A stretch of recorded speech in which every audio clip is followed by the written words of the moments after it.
그런즉 유대인의 나음이 무엇이며 할례의 유익이 무엇이냐? 범사에 만하니 우선은 그들이 하나님의 말씀을 맡았음이니라.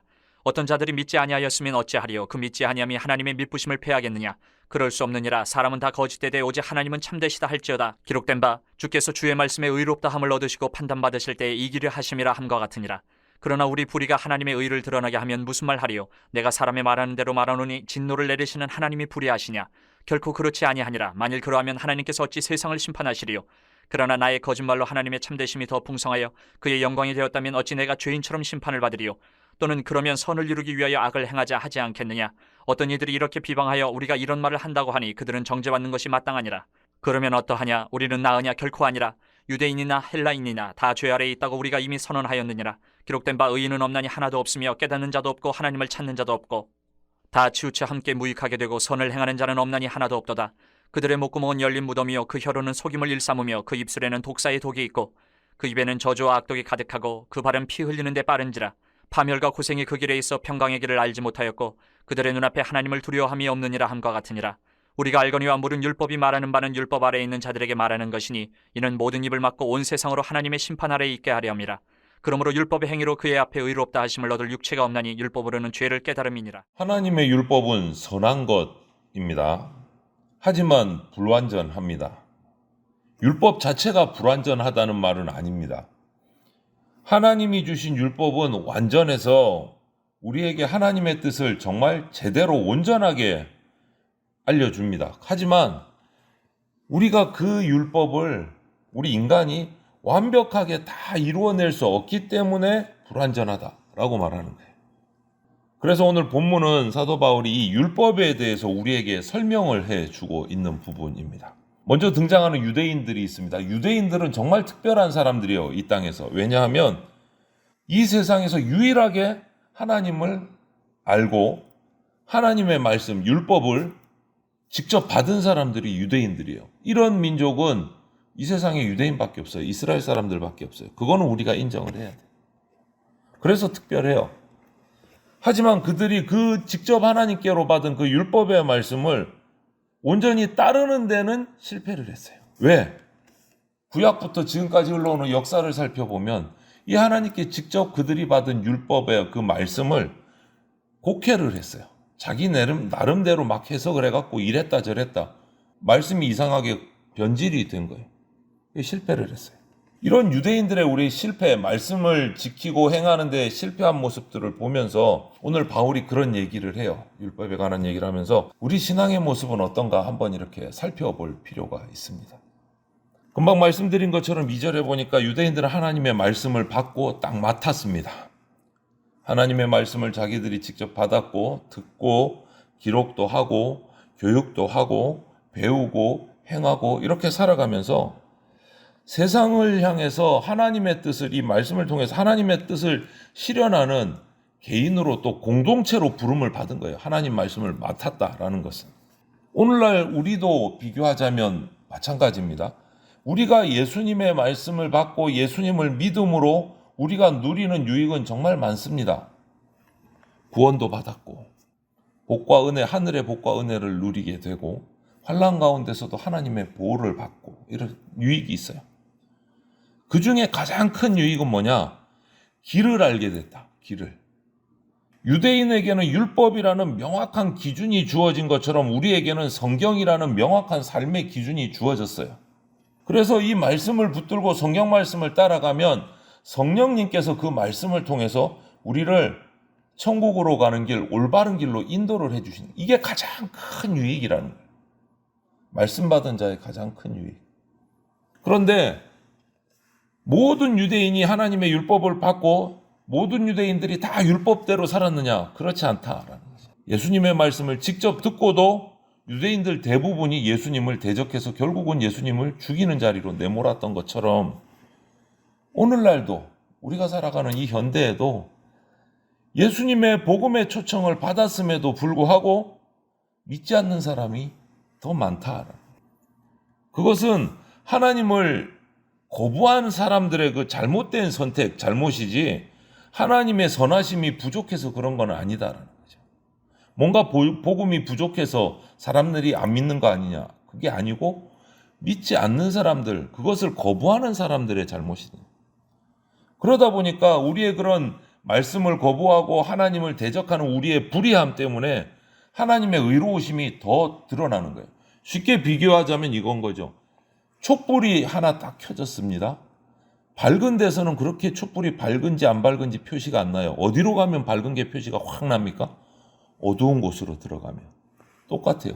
우리의 불의 때문에 하나님의 의가 더 크게 드러나 보이는 거예요. 하나님의 의는 그대로예요. 그런데 우리의 죄악이 심해지니까 그 의가 더 크게 보이고 더 밝아 보이는 거예요.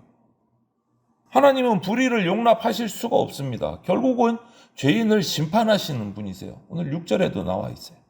그래서 우리 인간의 불의한 삶은 하나님의 의를 드러나게 합니다. 그러니까 어떤 사람이 곡해를 하는 거예요. 그럼 내가 더 많은 죄를 지으면 하나님의 영광이 더 드러나는 거니까 나는 좋은 사람이네. 하나님의 영광을 드러나게 하니까. 이거는 말도 안 되는 소리다. 헛소리 하지 말라. 바울이 얘기를 해요. 그렇기 때문에 불의한 우리는 온전한 하나님, 의로우신 하나님을 의지할 수밖에 없는 거예요. 와, 빛이 드러난다. 내 삶이 어두우니까 나는 더 어두워져야지가 아니고, 와, 내 어두운 삶에 하나님의 의가 들어오니까 빛이 나네. 내 하나님의 의 속으로 들어가야지. 이게 정확한 반응이다라는 거죠. 우리가 의로운 게 아니고 예수 그리스도의 의를 덧입을 때 하나님 앞에 우리가 의로워지는 거예요. 그게 은혜다라는 거죠. 그게 은혜다. 그러니까 우리는 감사할 수밖에 없어진다. 이 말을 하면서 바울은 오늘 9절 10절에서 명확하게 얘기하죠. 누구도 의인은 아니다. 의인은 하나도 없다. 의인은 이 세상에 하나도 없다. 나는 좀 착해. 그나마 모 집사보다는 내가 조금 더 의인인 것 같아. 도토리 키재기예요. 다 죄인이에요. 그런 마음 먹는 것 자체가 벌써 의인이 아니라는 소리죠. 교만한 거니. 오늘 바울은 얘기해요. 의인은 하나도 없다. 우리는 자신에 대해서 잘못된 판단하고 대부분 자신에 대해서는 좋은 쪽으로 생각을 합니다. 물론 하나님은 모든 사람들이 다 구원받기를 원하세요. 하지만 인간은 잘못된 판단을 해서 계속 멸망으로 달려가요. 그 멸망으로 달려가는 질주를 멈출 수 있게 하는 것은, 멈추게 하는 것은 딱 하나예요. 성경 말씀밖에 없어요. 그래서 우리는 성경에 있는 그대로 봐야 됩니다. 그대로 믿어야 하고 그대로 살아야 해요. 우리를 살리는 것은 하나님이 주신 명확한 약속이지 내 생각이나 판단 이게 아닙니다. 바울이 이렇게 의인은 없는데 하나도 없다. 아예 하나도 없다라고 이렇게 단언하는 근거가 11절 12절에 나와요.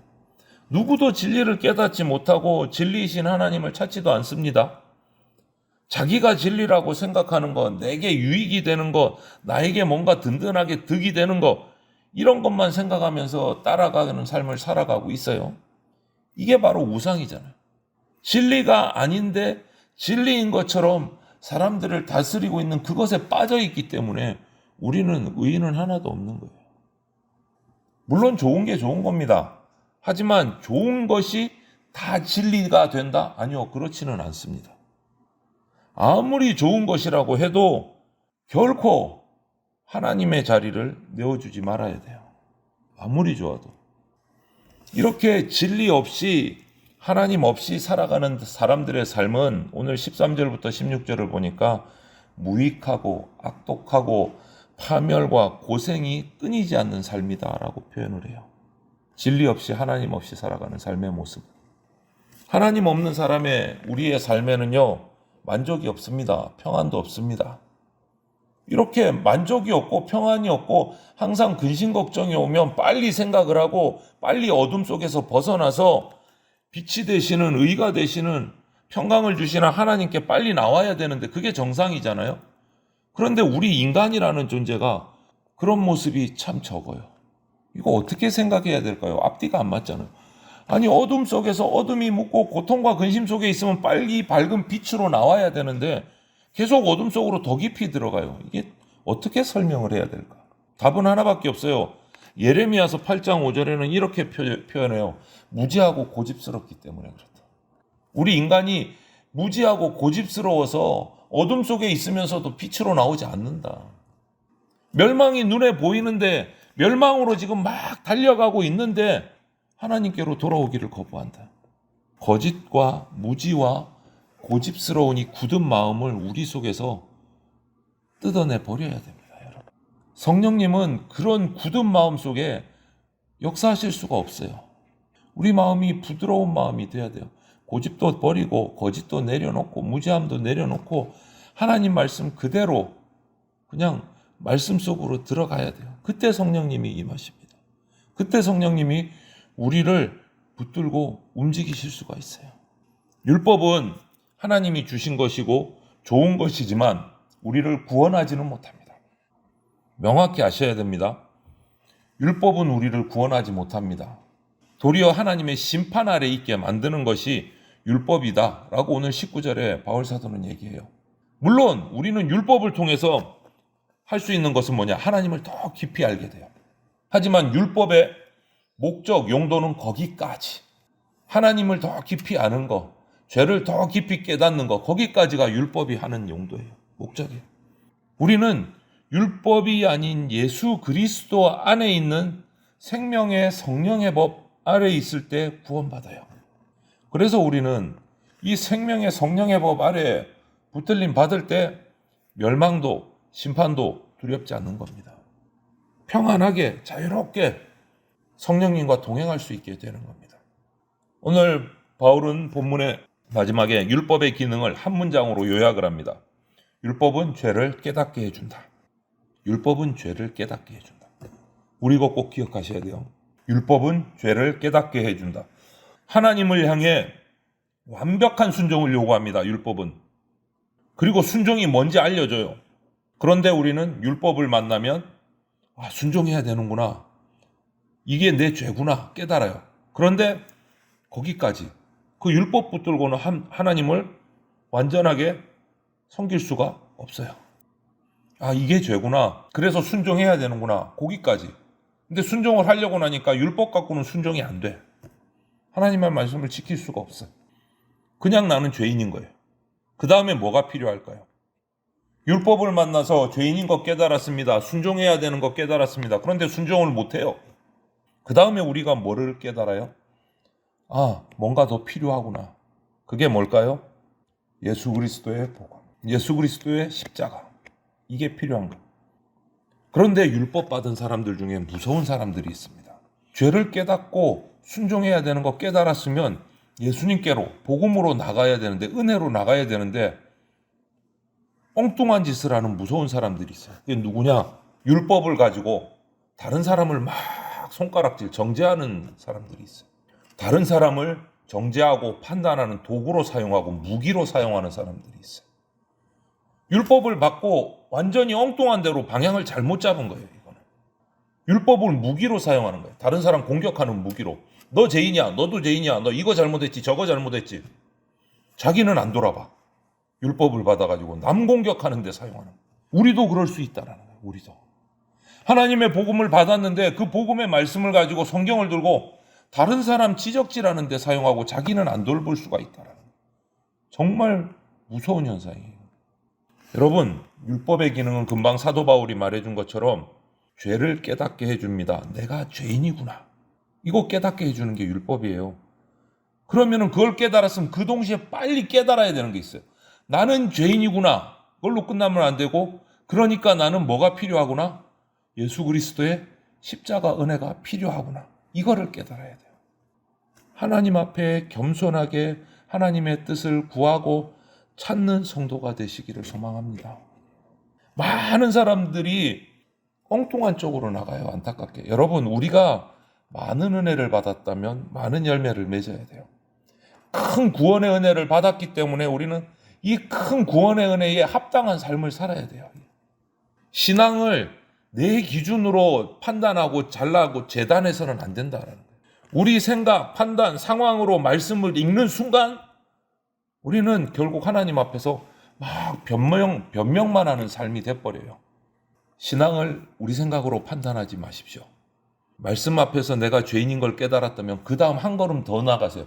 그래서 나는 예수 그리스도의 십자가 은혜가 필요하다. 예수님 앞에 나가 엎드리셔야 돼요. 말씀 앞에 엎드리셔야 돼요. 오늘 하루도 주님께서 주시는 은혜 위에 율법에 묶여 있지 말고 죄인임을 깨닫고 주님이 주시는 은혜 앞으로 나아가서 말씀을 따라서 말씀대로 순종하는 삶을 살아서 은혜로운 백성, 하늘의 백성으로 살아가시는 복된 주님의 일꾼들이 다 되시기를 축원드립니다. 아멘.